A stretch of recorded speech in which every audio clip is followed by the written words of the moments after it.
Welcome to this episode of the Greater Phoenix Chamber's podcast, Let's Talk Business Phoenix, with me, your host, Todd Sanders, President and CEO of the Greater Phoenix Chamber. In each episode, we tackle important issues and subjects affecting our businesses, our community, and the state today. Through relevant, timely topics, this podcast serves as the business community's voice with the mission of championing business growth, identifying problems that restrict economic development, and conveying community leaders to move Phoenix forward. Let's Talk Business Phoenix was produced in partnership with Ideas Collide, an agency offering a full suite of custom marketing solutions for your brand's unique challenges. Make a connection at ideascollide.com. Well, welcome back to the podcast. We are thrilled to have Stella O-Rourke today, who is the Director of Philanthropy and Special Events for the Arizona Coyotes. Stella, welcome. Hi, thank you. What a pleasure to have you. Yes, I'm excited to be here. Well, a lot going on, but you know, I'd love for everyone out there to meet you a little bit. Yeah. Tell us what's Stella's story. Now, we can always look at your bio online. I'm sure we can do that, but tell us a little bit about you. Yeah, so I'm actually not from Arizona. Okay. I moved here in 2010. Wow, like 13 years ago, which seems crazy. From Louisiana. I graduated from Louisiana State University and came to Arizona and just was looking for a new start. And I thought, well, why not Arizona? It's closer to home. I'm originally from Washington State. And so I have just fell in love with Arizona since being here. And, you know, it was one of those things where, I'll just move here for grad school and then I'll take off and see where life takes me. And 13 years later, I'm still here. Well, so. we're glad you're here. So it wasn't like you had a map and you just threw a dart and hit Phoenix. Correct. You had an intention to come here. And Yep. What a difference. Yeah. From Louisiana. Yeah, absolutely. I wanted to go to one of the top schools in the nation for my undergrad, and I did. And then for my master's, I also wanted the same thing. So I came to ASU and actually got my master's here and graduated in 2017. Well, I hope you're watching Dr. Crow. Yeah. Another accolade of yours. You obviously went to grad school here and then ended up with the Coyotes. How did that happen? Yeah, so I've been in nonprofit. I have over 10 years of experience in nonprofit organizations here in Arizona, and I've absolutely loved the different things that we're trying to accomplish through the nonprofit sector and all of those unique niches that the government is like trusting the nonprofit organizations to take care of, like homelessness or behavioral mental health or things like that. And I really fell in love with the way that Arizonians care for each other and what the community does to surround each other in care and services and programming. Can we do better? Absolutely. And but it was really cool to be a part of that. And so I started out in working direct care and like working directly with the clients and the individuals in need, and then worked my way up and through the administrative side and things like that. And so the Coyotes was a perfect opportunity to do the philanthropic things that I love, but through a sports organization, which is another passion of mine. Okay, so you had a love of hockey before you got here? Love of sports. Okay, all right. I didn't start loving hockey until I went to my first game. And I was like, wow. This was a whole new world for me. I had never thought about hockey in my life. I grew up in a single parent home, all women. Women's hockey wasn't a big thing in our family. And so hockey in general just wasn't one of those things. Baseball and football were the ones. My mom was like she knew a lot about those two sports. So she taught us knowing those guys. And so yeah, hockey's a new one for me. But as soon as you're in the arena and you see how much love and care and passion is on that ice, and then all the fans, like you just can't not love hockey. It's amazing. It's great. Well, I think we've gotten to know you, obviously outside your bio, but tell us something that wouldn't be on your bio about you that people don't generally know. Yeah. Wow. I think one of the things about me is I just love to provide opportunity for people. They really say that when you start to make it, whatever that looks like in your life, and you start to progress and things like that, you have a duty to help other people, follow along your path. And that's something I'm very passionate about, is mentorship, leadership, but also bringing those next generation of people behind. So providing opportunity for people is something I'm super passionate about, whether it's in the nonprofit field, providing services for people who don't have the opportunity to, have proper housing or safe income or things like that. But I also am super passionate about just helping people in the next wave of whatever they want to do and how they feel they can receive success or they can accomplish success. So I'm really passionate about helping the next wave because I know I had to do my own path, right? I had to create my own path. I had to create my own success, and I don't think anyone should have to do that alone. So something I'm super passionate about. Is that where that comes from? You felt like you had to sort of do it alone? Yeah. My mom was an amazing person. She was very, very hardworking. She ended up getting her PhD and adopted me at the same time back in the 80s. And she was just very busy. She had a lot on her plate at the time, and she was graduating and working, a million jobs.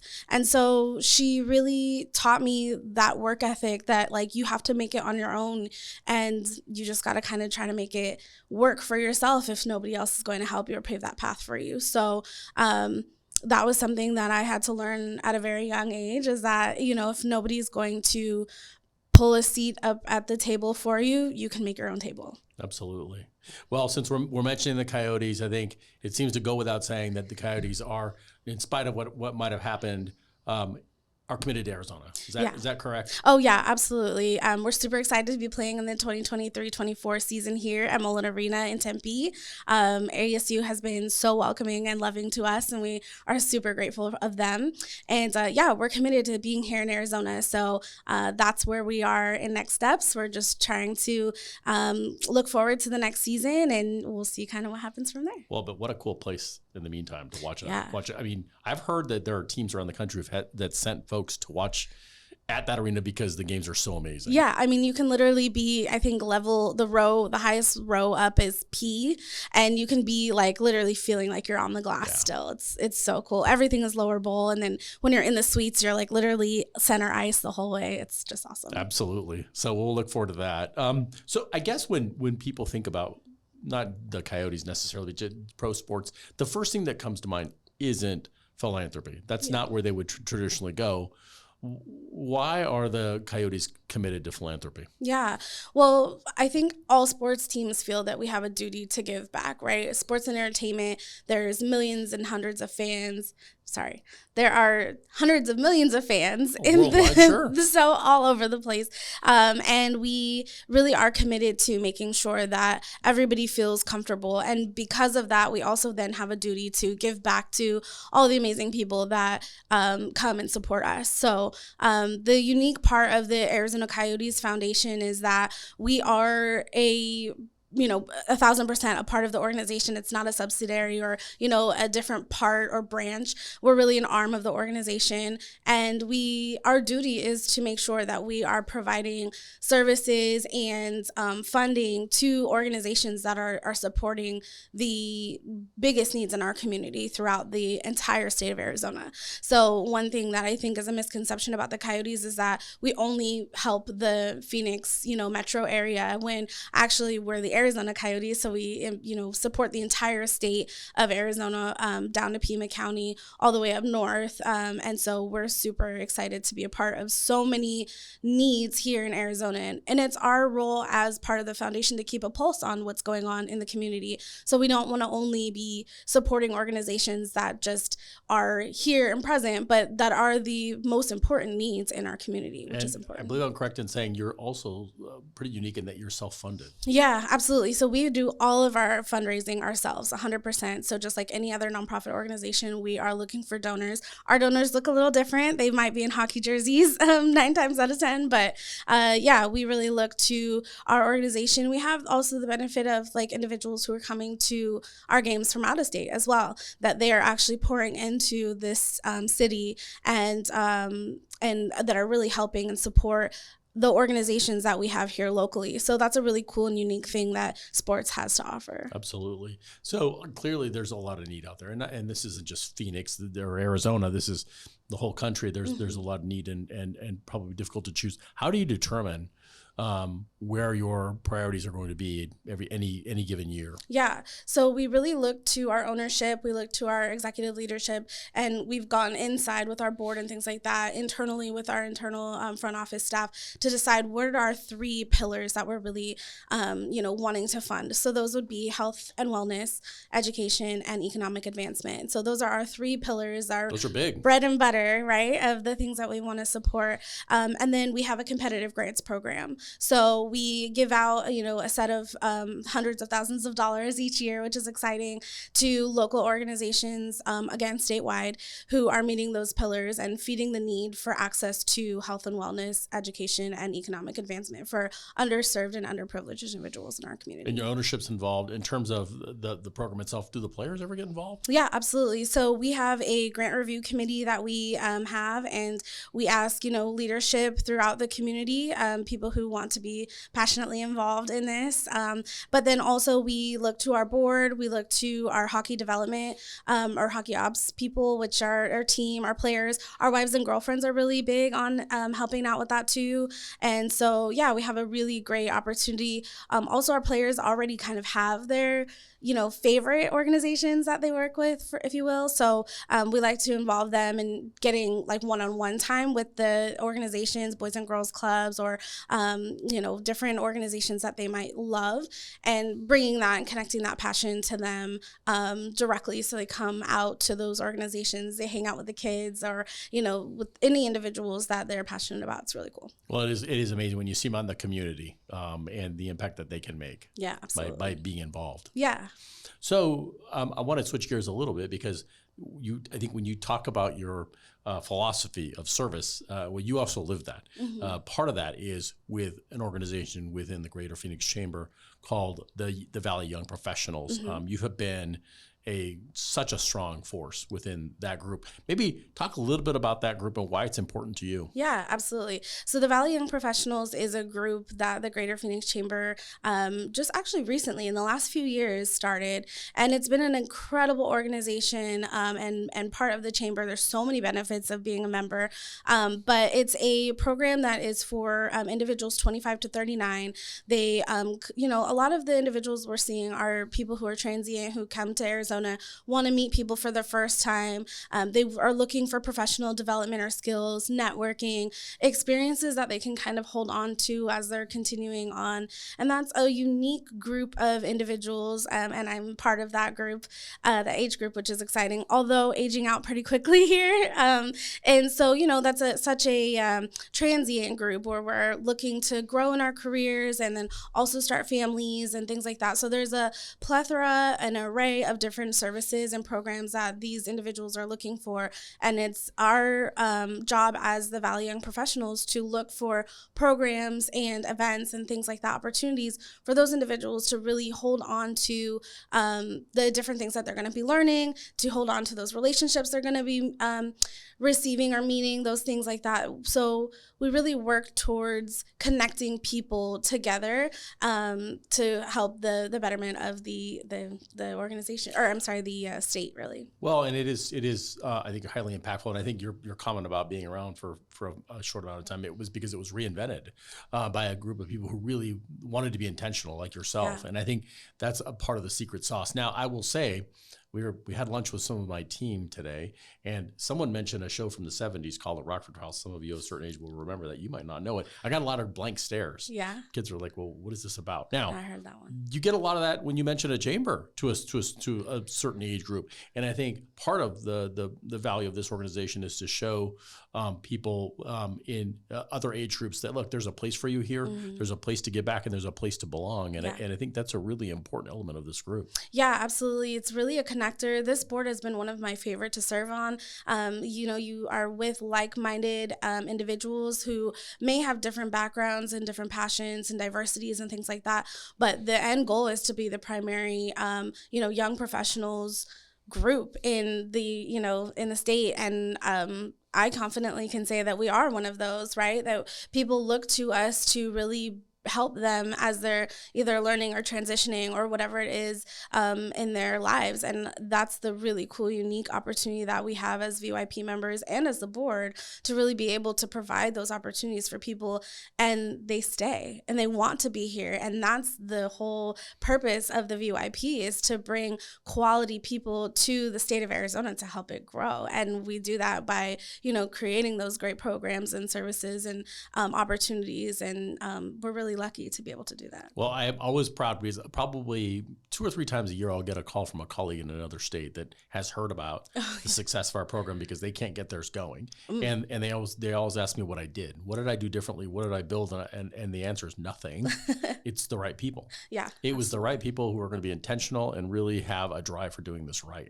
And that's the secret sauce. Yeah. And I tell them they can't have you guys because it really works. Yeah, absolutely. We do a lot of planning and, debate about what are the programs and services we want to bring to our young professionals and what are they looking for. And we survey and we meet new people and we hold on to them, and we want to continue to bring them back year after year so that they are also bringing in those next young professional wave and see how can we continue to grow and grow and grow. And we have, and it's been incredible. Well, and speaking of the group itself, I mean, you're the incoming chair. Yeah. So and more accolades for you for taking on that role. What are some of the initiatives that you're thinking about for the next year? Yeah, so one of the things I really want to focus on is retention. So we have great individuals that come through. While we are a transient age range, I want people to feel welcome the second that they come to an event, or the second that they meet somebody, that everybody comes is talked to, that the board really is intentional in reaching out to every single member, that we're doing good follow-up and that we're bringing people back, that we have quality programs and services that we're providing, and that we are intentional about what we're doing to help these individuals, that we're not giving programs or offering programs that people don't really care about or aren't interested in, that we're really making sure that we're helping these individuals with whatever it is that they're wanting in the next step, networking or, professional development or whatever connector we can be to them. So that's my first step, is just retention, making sure that the first time that a person comes, that they will continue to want to come back. Well, it's so important because when you come to something like that and you've never met anybody, you feel uncomfortable. Oh, so intimidating. And it's hard. Yeah, right? It's intimidating for sure. And I'm by nature a shy person. Yeah. And it's hard for me. I don't like it. So to have someone there, it makes you feel better. Yeah, absolutely. A welcoming face, somebody that you can remember from the next time. And then you're more likely to bring your friends too, or to come with your colleagues, or, open the door up to others. But that second that you don't feel comfortable or excited to be engaged, you get kind of like, oh, I'm not going to do that. And our board is committed to making sure that never happens. Absolutely. Well, one of the changes we made when the group reinvented itself is we took the leaders of the board, because the Valley Young Professionals has a board, and we actually gave them seats on the chamber board. Yeah. And these aren't junior seats; these are full voting seats. And I will tell you that from my perspective, I like to pat myself on the back because we're bringing different perspectives into the discussion, and active participation into the discussion. Yeah, absolutely. One of my absolute favorite, and Todd did not pay me to say this, by the way, events that we do as board members is to come to we call it the big board retreat. And one year, I just remember, it was my first year ever going, and I just remember, and I can't remember the person, but they came up to us, a few people actually, and said, "Thanks for speaking up in our meeting or in our retreat. We weren't expecting that, and you brought great ideas and great insight, and we love this." And you could tell it was genuine, but also it was, something that you could see the larger board really needed and wanted. And so it makes us feel good as board members to know that, there's another step after this that we can continue to give to the Greater Phoenix Chamber and to the Greater Phoenix area by continuing to be a member of the larger board, or meet new individuals on that board to help us continue to thrive, which is a unique opportunity, I think. What I like about that, we had our retreat this year just a couple of weeks ago, and the BYP board, they don't sit on the side or in the Yeah. back. They come and sit in the front, and they show up Yeah. and participate, which says everything, Yeah, right? And the idea that you do have a place here. Yeah, absolutely. It's so important. And thank you for allowing us to do that. I think, if other states and cities are looking for that, that's the first advice I would give them, is invite your young people, the ones that are committed to your organizations or your chambers, to come and be involved more at just the level of the VYP and within their, communities, but to be engaged throughout the entire chamber. I mean, that is something unique with this Greater Phoenix Chamber, that we get to be involved in the foundation and all of the initiatives that you guys do, which is incredible. Well, I thank you for mentioning the foundation. Yeah. Jen Meller will be very pleased.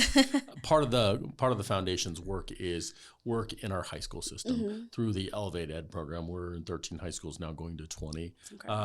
You made an investment in that program. Why? What sort of drew you to that particular program? Yeah. Well, I was doing a little research, and I noticed that a lot of the kiddos that were on the other end of that were a lot like me. They looked like me. They were, minority students. They may have come from a single parent background. They may have to try to make their own path and create their own way. And that was me in high school, right? Like, I had to also find the same way. And there weren't a lot of programs and services for me when I was growing up that, we didn't have people coming into our high school and saying, hey, here's a path, or here's, a way, or here's my card, like, reach out to me later. And so to be able to do that and go into classroom settings and even just do like mock interviewing to give some ideas on, hey, here's how you can continue to better and advance, is incredibly invaluable. And I just felt like I wanted to pay that forward and be able to help those individuals, those young kids that, wouldn't have had anybody coming into their classroom, not only that could give them that, excitement and the value in their professional experience, but also that look like me. That was incredibly important to me. And so I just wanted to be that kind of same person for somebody. You never know who you're gonna, really hit when you talk to them. And so I know for me, that would have been really impactful. Well, we were honored to have that support. So thank you. Yeah. Thinking about that boy or that girl that doesn't know if they belong, but are thinking they might want to do something like what you do and work for perhaps a professional sports team in some capacity. What would you tell them? What would be your advice? Oh, yeah.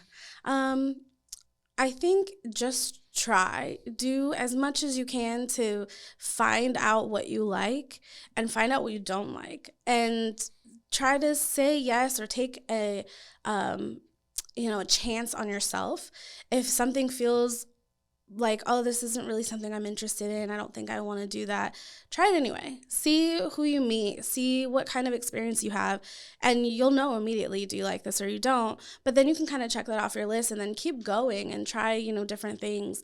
And I think that's where I never thought of a position in sports that can do what I love in the service, realm, and give me that excitement of being in sports and entertainment until I was really in that position. Then I was like, wow, this is so cool. And I was in philanthropy, working with individuals and families experiencing homelessness, or children with behavioral mental health needs, or, girls leadership and things like that. Like, I really wasn't thinking sports at all, and then happened to try this position, and I was like, there's no way that they're going to want me. And the position called for somebody with my exact experience, which was incredible. And so I think if you take a chance on yourself and you just keep trying things, even if you're not sure about them, you will land in places that you couldn't even imagine possible for yourself. So that would be my biggest advice. Well, kudos to you for putting yourself out there, for coming to Arizona, and kudos to the Coyotes for seeing you.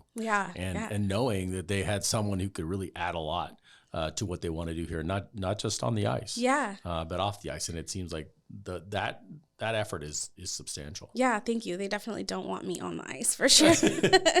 Well, I want to thank you for joining us today. You've been so generous, not only here, but also with the Chamber and the Foundation. As we wrap up, we're going to do a quick lightning round. I promise. It's easy. Okay. Don't worry. All right. So we're going to go first job. And it doesn't have to be like even a paid job. Just what was your first job? My mom always had me volunteering for her. What was that? It was like, can you organize these papers? And my mom was a microbiologist, and I was like, I don't know what this paper is, like, but sure. So, or like stack, the highlighters with the same colors or silly things like that. So I worked for my mom at the very beginning. What did you learn?